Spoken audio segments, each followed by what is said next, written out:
राज, पोरांनी गर्जना दिल्या नाही तर एवढ्यात तुमच्या नावाच्या. पोरं इसरली वाटतं तुम्हासनी. शिवजयंतीला कसं तुमचंच गाणं गातात, तुमचंच कौतुक करतात. म्हणतात आम्ही शिवबा राजाचं भक्त, आणि मग म्हणतात आम्ही शिवबा राजाचं भक्त. पण आजोबात मागं पुढं बघत नाहीत, सांडताना एकमेकाचं जातीवादापायी रक्त. आता काय सांगावं राज ह्या पोरासनी. शिवबा राजानं कधी भेदभाव केलाच नाही. आपल्या सैन्यात 18 पगड जाती जमाती, आणि प्रत्येक जातीचा तुम्हाला बी लई आदर.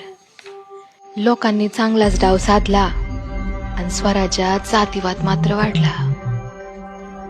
राज, तुम्ही जर राज असतात तर तुमचं बी डोळं पाणावलंच असतं नाही.